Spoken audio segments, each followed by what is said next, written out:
Good evening, sir. I am RJ De Los Santos Kuya from CPE 222. Today, yung napili ko pong project is the security lock. So, for the initial system, ito pong nasa may left side ko po, left side ng monitor. This is the initial system. So, let's try the initial system kung ano po yung nangyayari dito.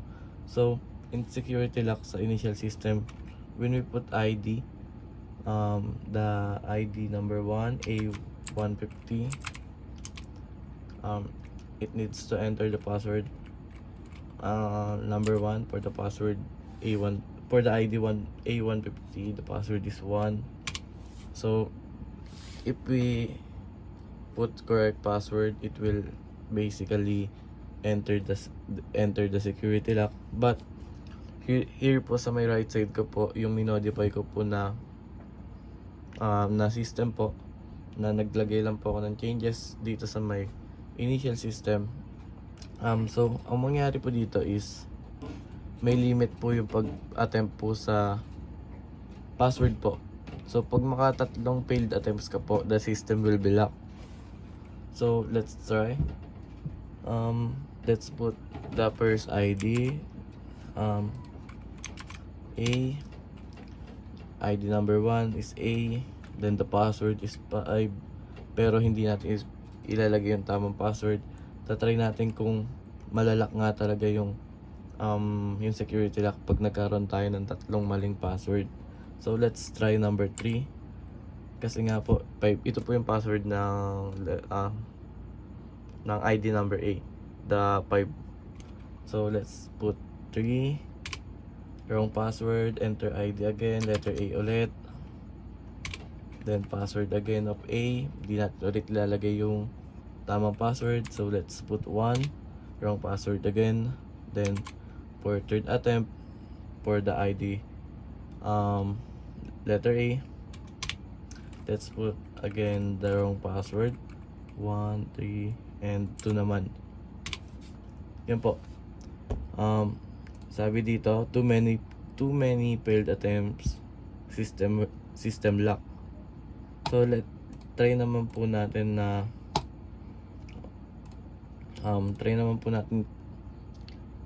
itama yung password na ilalagay natin sa ID number A. So ID number A,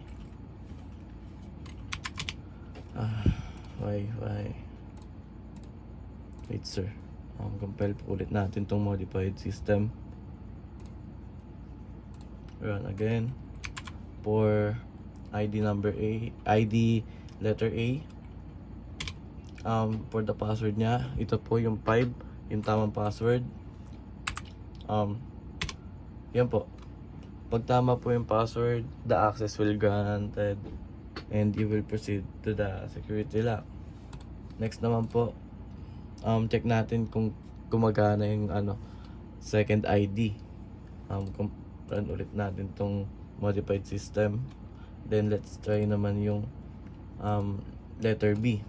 So for the ID letter B, try muna natin maglagay ng tatlong maling password. Lagay tayo ng 3 kasi yung tamang password niya is 9.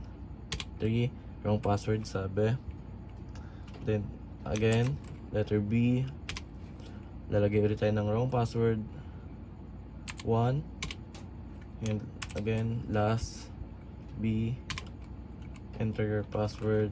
Ano ba yung tama niya? 9, 7. We put 7, enter. Again, katulad po sa letter A, sabi dito too many failed attempts, system lock. Then try naman po natin paganahin yung ID letter B na tama yung password. ID letter B and password niya is 9, the correct password is 9, so we put 9. So access granted, welcome. Again, let's try naman po sa next ID na nilagay po natin, the letter C. Compile again. ID letter C, password 3 is the correct password, so maglalagay tayo muna ng maling password. 1, wrong password again. C, enter your ID letter C, enter your password, 3. So mag 3 yung tamang password, maglalagay tayo ng 2 para mapatunayan natin na tama yung ginagawa nating system. 2. Again, sabi dito wrong password ulit. And enter your ID again, letter C. Then lalagay tayo last na mali yung password para malaki yung system. Ano yung tama niya? 3. Lagay tayo ng 4. Yun po. Katulad pa sa nangyari sa letter A and B, pag nakatatlong maling password po, the system will block. And try naman po natin kung gumagana yun sa letter C. Pag in-input natin yung tamang password, dapat gagana siya para masabi natin na yung system is working properly. So enter your ID, letter C. Enter your password. The correct password is 3, so we will put number 3. So it said access granted, welcome. So that's it, sir. Thank you.